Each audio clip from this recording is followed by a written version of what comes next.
வணக்கம். இன்றைய செய்திகளின் தொகுப்பு. சிவகங்கையில் பிளக்ஸ் போர்டை சரி செய்யும் போது மின்சாரம் தாக்கி மரைன் என்ஜினியர் உயிரிழப்பு. வெளிநாட்டில் வேலைக்கு விண்ணப்பித்திருந்த ஸ்டாலின் தனது தந்தையின் பட்டாசு கடையில் பிளக்ஸ் போர்டை சரி செய்தபோது மின் கம்பியில் உரசியதால் மின்சாரம் தாக்கி உயிரிழந்தார். தென்னாப்பிரிக்காவுக்கு எதிரான முதல் டெஸ்டில் 93 ரன்கள் வித்தியாசத்தில் வெற்றி பெற்றது பாகிஸ்தான் அணி. இரு இன்னிங்ஸிலும் சேர்த்து 10 விக்கெட்டுகளை வீழ்த்திய பாகிஸ்தான் வீரர் நோமன் அலி ஆட்ட நாயகனாக தேர்வு. வரும் 20ஆம் தேதி 2வது டெஸ்ட் போட்டி தொடங்க உள்ளது.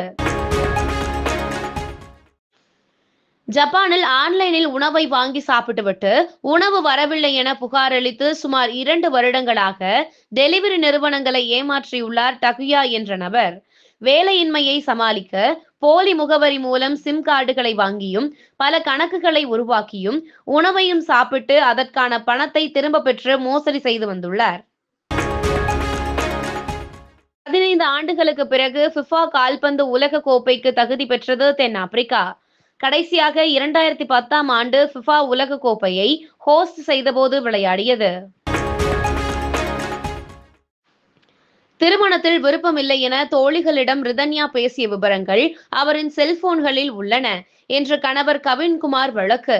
தடயவியல் ஆய்வு செய்ய உயர்நீதிமன்றம் உத்தரவு. ஜாமீன் பெற்று சிறையில் இருந்து வீடு திரும்பியதும் ரிதன்யாவின் 2 செல்போன்கள் கண்டெடுக்கப்பட்டதாகவும் அவற்றை ஆய்வு செய்யவும் கவின்குமார் கோரிக்கை. டைம் அவுட் இண்டெக்ஸ் வெளியிட்ட 2025 உலகின் மகிழ்ச்சியான நகரங்களின் பட்டியலில் முதலிடம் பிடித்துள்ளது அபுதாபி. கொலம்பியாவின் மெடிலின், தென்னாப்பிரிக்காவின் கேப்டவுன், மெக்சிகோ சிட்டி, மும்பை ஆகியவை இப்பட்டியலில் அடுத்தடுத்து உள்ளன. அமெரிக்காவில் வலதுசாரி செயற்பாட்டாளர் சார்லி கிரிக் கொலை தொடர்பாக சமூக வலைதளங்களில் சர்ச்சை கருத்து பதிவிட்ட 6 வெளிநாட்டவர்களின் விசாவை ரத்து செய்தது அமெரிக்க வெளியுறவு அமைச்சகம். கொடூர கொலையை கொண்டாடுபவர்களை அமெரிக்காவில் தொடர அனுமதிக்க முடியாது என கூறி பிரேசில், தென்னாப்பிரிக்கா, அர்ஜென்டினா, மெக்சிகோ, ஜெர்மனி, பராகுவே நாடுகளைச் சேர்ந்தவர்களின் விசாக்கள் ரத்து. தீபாவளி பண்டிகையொட்டி ஜிஎஸ்டி சாலையில் வாகன நெரிசலை கட்டுப்படுத்த 17, 18 ஆகிய தேதிகளில் போக்குவரத்து மாற்றம். சென்னை முதல் விழுப்புரம் வரை 2 நாட்களும் கனரக வாகனங்கள் செல்ல தடை விதிப்பு. இந்தியாவுடனான உறவை அடுத்த கட்டத்திற்கு கொண்டு செல்ல கனடா தயாராக இருப்பதாக அந்நாட்டின் வெளியுறவு அமைச்சர் அனிதா ஆனந்த் கருத்து.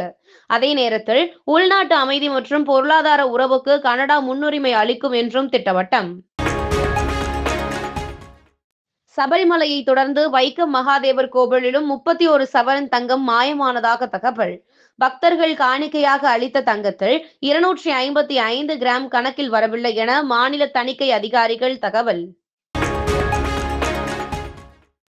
கர்நாடகாவில் 12 அரசு அதிகாரிகள் தொடர்புடைய பல்வேறு இடங்களில் லோக் ஆயுக்தா போலீசார் ஒரே நேரத்தில் சோதனை. வருமானத்திற்கு அதிகமாக சொத்துக்கள் குவித்த புகாரில் கத்தை கத்தையாக பணம், தங்கம், வெள்ளி பொருட்கள் பறிமுதல்.